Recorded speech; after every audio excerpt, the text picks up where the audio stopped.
இன்னைக்கு big pass மலையாளத்தில் எல்லாரும் யாருக்கு பயப்படுறாங்களோ இல்லையோ ஒன்று மோகன்லாலுக்கு பயப்படுவாங்க, இல்லை பிக் பாஸுக்காவது பயப்படுவாங்க. இதில் பிக் பாஸ் போயிட்டு கன்வெர்ஷன் உள்ள கூப்பிட்டு வச்சு பேசாமல் இரு மிண்டாமல் இருன்னு சொன்னாலுமே பிக் பாஸை மதிக்கிற மாதிரியே தெரில ரெண்டு கண்டஸ்டன்ஸ். அவங்க என்ன பண்ணியிருக்காங்க அப்படின்றதையும் பார்க்க போகிறோம்.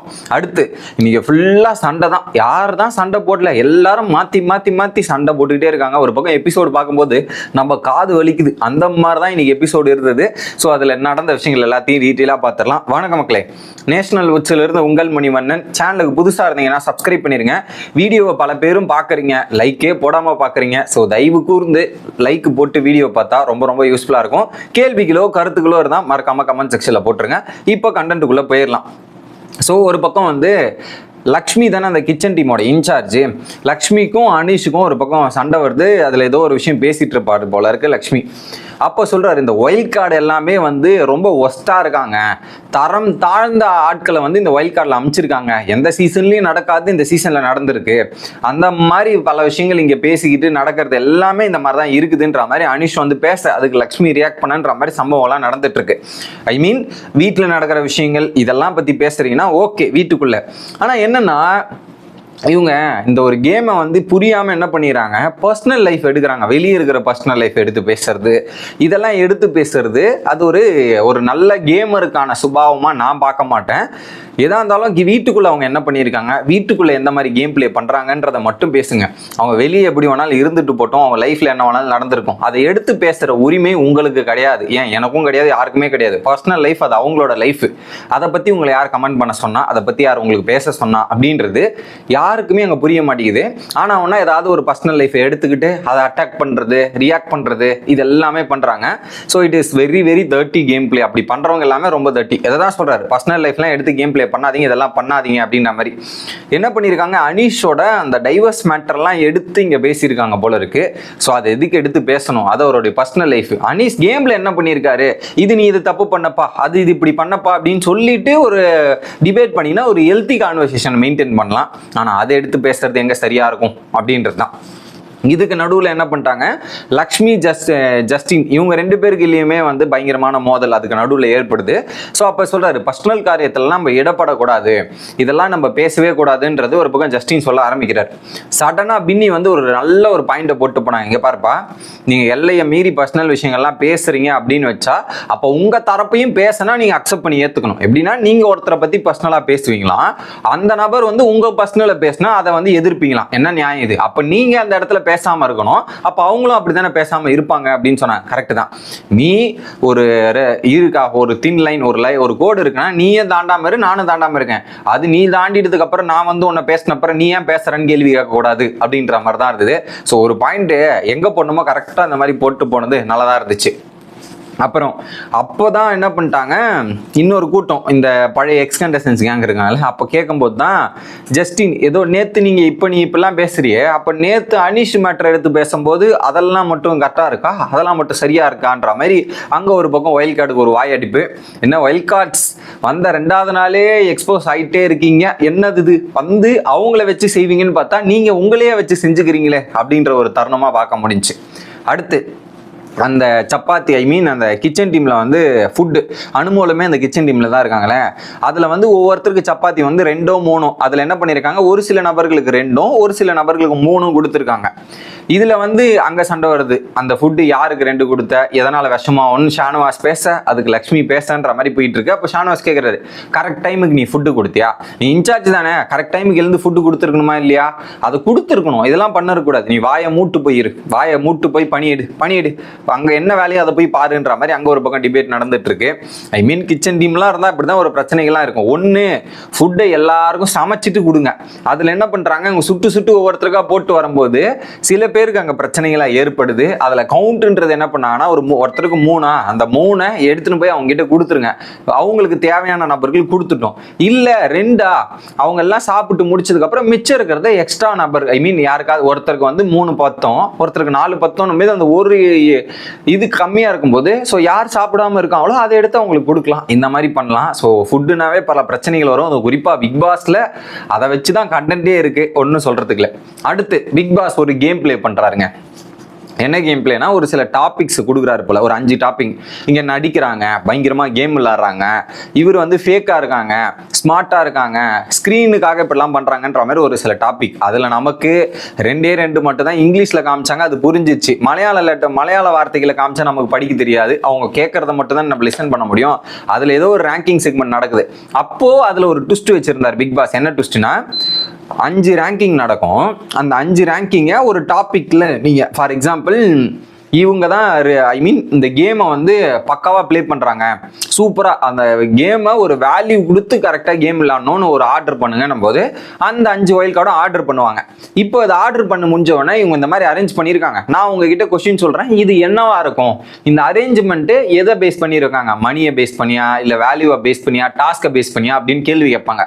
அப்போது எக்ஸ் கண்டஸ்டன்ஸ் வந்து இது வேல்யூவை பேஸ் பண்ணி கரெக்டாக கண்டுபிடிச்சிட்டாங்கன்னா அந்த பனிப்புறாக்கு அந்த வயல் கார்டில் யாராவது ஒருத்தர் போக வேண்டியது இருக்கும்ல, அவங்க பனிப்புறாக்கு போக மாட்டாங்க. ஒருவேளை இவங்க தப்பா பதில் சொல்லிட்டாங்கன்னா அந்த வந்திருக்கிற வயல் கார்டு ஜெயிச்சிருவாங்க.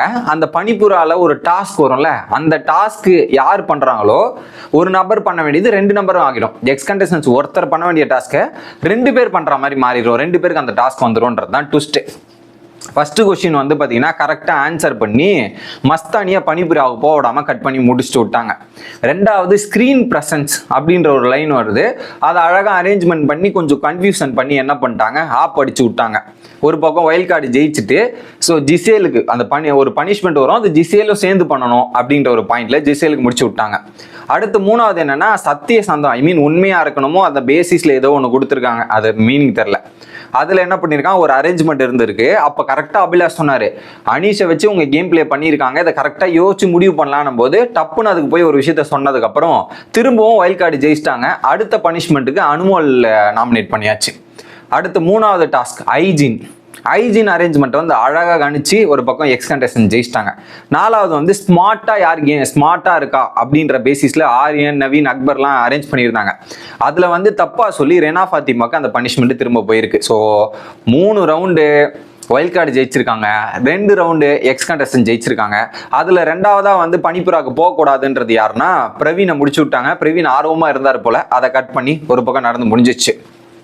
அப்புறம் ஒரு டாபிக் வருது, வீக்கெண்ட் எபிசோட்ல மோகன்லால் சாரை பார்க்கவே கூடாது அப்படின்ற டாபிக்ல ஒருத்தரை நாமினேட் பண்ணுங்கன்ற மாதிரி அந்த லெட்டர் வருது. ஸோ 2 வாரம் எபிசோட்ல மோகன்லாலை பார்க்கவே கூடாதுன்னா ஷானவாஸ் ஒன்று அவரை நாமினேட் பண்ணி முடிச்சு விட்டாங்க. 2வது ரெனா ஃபாத்திமா. ஸோ அவங்க ஒருத்தருக்கு வர்றது திரும்ப இன்னொருத்தர் பண்ணணுன்ற கேட்டகரியில் ரெனா ஃபாத்திமாவோட பேர் நாமினேட் பண்ணியிருந்தாங்களே. ஸோ ரெனா ஃபாத்திமாவும் வீக்கெண்ட் எபிசோட பார்ட்டிசிபேட் பண்ண மாட்டாங்க அப்படின்றத முடிச்சு விட்டோன்னே உடனே ரெனா ஃபாத்திமா ரியாக்ட் பண்ணுறாங்க. மஸ்தானியை பற்றி வீக்கெண்டில் வச்சு செய்யலான்னு பார்த்தா முடிஞ்சு போச்சுன்ற மாதிரி பேசினோடனே அங்கே ஒரு பக்கம் மஸ்தானி ஒரு பக்கம் பேச, ரெனா ஃபாத்திமா பேசன்ற மாதிரி மாற்றி சண்டை முட்டிக்குது. இவங்களுக்கு வெளியே இருந்து பயங்கரமான சண்டைகள் இருந்திருக்கு போல, அது வீட்டுக்குள்ளேயுமே கண்டினியூ ஆகிட்டு போயிட்டு இருக்கிறது நம்மளால பார்க்க முடியுது. இதுல குறிப்பா மஸ்தானி வந்து நீ வந்து ஜிசேலோட வேலைக்காரியா, நீ வேலைக்காரி வேலையா பார்த்துட்டு இருக்க அப்படின்ற மாதிரி பேசும்போது அங்க ஏகப்பட்ட ஆர்கியூமெண்ட் நடந்து ஹெவியா போயிட்டு இருந்தது மக்களே. அடுத்து இதுக்கு நடுவில் வந்து அக்பர் விசஸ் ஷானவாஸ். இதில் என்ன பண்ணியிருக்காரு, ஷானவாஸ் ஏதோ பேசிகிட்டு இருக்கும்போது அக்பர் ஏதோ கமெண்ட் பண்ணியிருக்காரு போல, தெரிவாக்குகள், மோசமான வார்த்தைகள் பயன்படுத்தியிருக்காரு. இன்னொரு பக்கம் ஷானவாஸுக்கும் அக்பருக்கும் ஃபைட் போயிட்டே இருக்கு. ஏன்னா அக்பர் வந்து ஒரு குரூப் கேம் விளையாடுறாரு, அதில் ஷானவாஸுக்கு விருப்பம் இல்லை. ஷானவாஸும் இன்னொரு பக்கம் குரூப்பை பண்ணுறதுக்காக முயற்சி பண்ணிருக்காரு, குரூப்பு செட் ஆக மாட்டேங்குது. ஸோ இதில் தெரிவாக்குகள் சொன்ன உடனே அவர் என்ன பண்ணிட்டார், டைரக்டாக அவங்க ஃபேமிலியோ அவங்க அப்பாவை பற்றி ஏதோ ஒரு விஷயத்த பேச போயிட்டார்.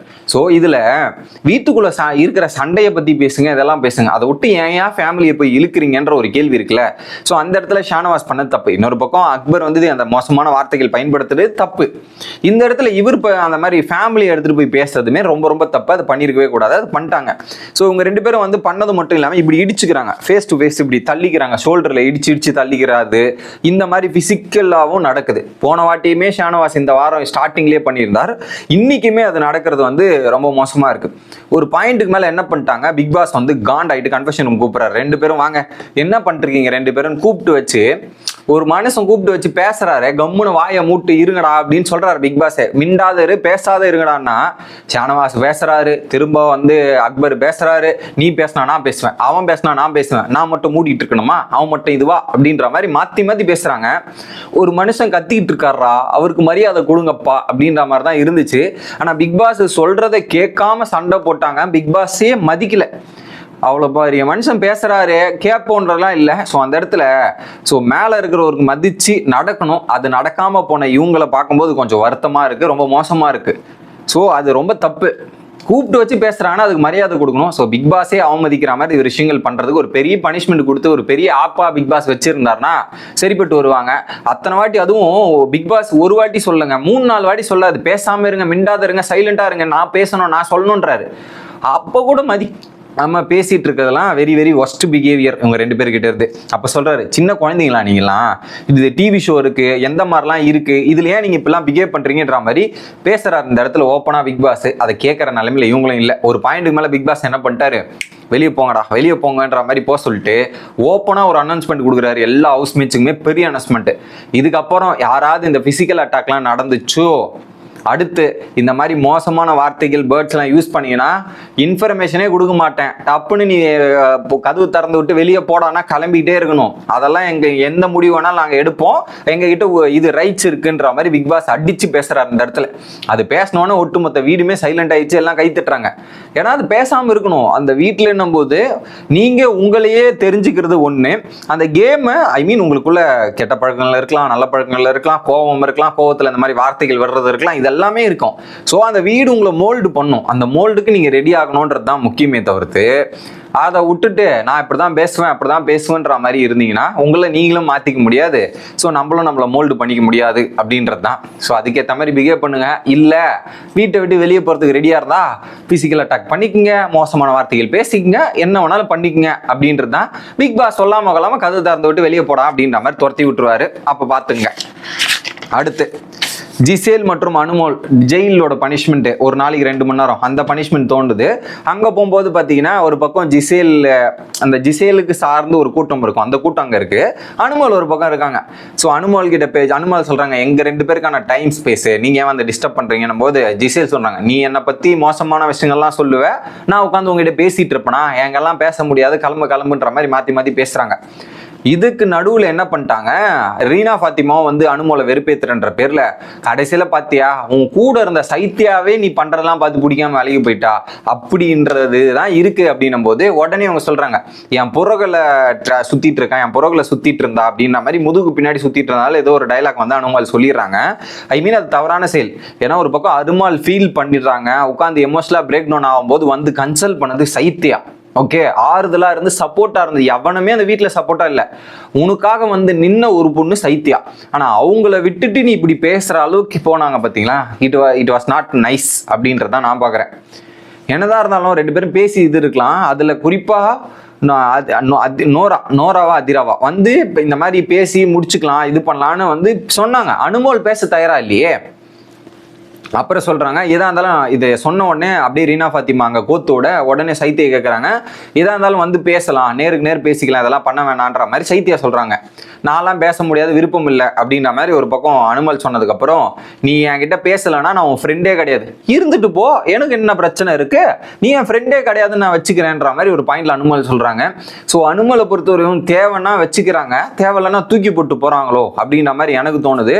இதுல பல இடங்கள் நமக்காக வந்து நின்று இருக்கா, நமக்காக பேசியிருக்கா, எனக்கு உறுதுணையா ஒரு இடத்துல நின்று இருக்கான்றது ஒரு செகண்ட் கூட அந்த இடத்துல அனுமால் யோசிக்காம போனது தான் கவலைக்கிடமா இருக்கிறது அப்படின்றது தான். இன்னொரு பக்கம் அதுல சைத்தியா கோவப்படுறது எனக்கு நியாயமா தான் படுது. என் ஃப்ரெண்டு தானே, நீ என்கிட்ட வந்து பேசியிருக்கலாமே, ஏன் அப்படிலாம் கிளாஷ் ஆகுதுன்னும் போது அனுமால் சொல்றாங்க, இல்ல நம்ம 2 பேர் விஷயத்துல மத்தவங்க எல்லாம் ஏன் வராங்க, இல்ல மத்தவங்க எல்லாம் என்கிட்ட வந்து கேட்கறதால நான் இப்படி இருக்கேன், நான் உங்ககிட்ட வந்து பேசுறதுக்கு ரெடியா தான் இருக்கேன், நீ தான் வரலன்ற மாதிரி சைத்தியா சொல்றாங்க. மத்தவங்க வந்து கேட்கும் போது அவங்க பதில் சொல்லும் போது பேசி ஒரு கிளாரிட்டி கொடுத்துக்கலாம்னு நினைக்கிறாங்க. அதை நினைக்க விடாம பாத்துக்கிறது அனுமோலா தான் இருக்காங்க அப்படின்றது பார்க்க முடியுது. அடுத்து ஜஸ்டின் மற்றும் லக்ஷ்மி, இவங்க 2 பேருக்கு ஒரு சின்ன கிச்சன்ல வாக்குவாதம். ஸோ இன்னைக்கு ஃபுல்லா வாக்குவாத சண்டை எப்படின்ற மாதிரி தான் போயிட்டு இருந்தது. ஸோ எல்லாருமே கொஞ்சம் அங்க வராங்க போறாங்க அப்படின்ற மாதிரி போயிட்டு இருக்கு. ஸோ இது அடுத்து என்னென்னலாம் நடக்க போகுதுன்றதை வெயிட் பண்ணி பார்ப்போம். தொடர்ந்து சேனலோட இணைஞ்சிருங்க. Bye guys.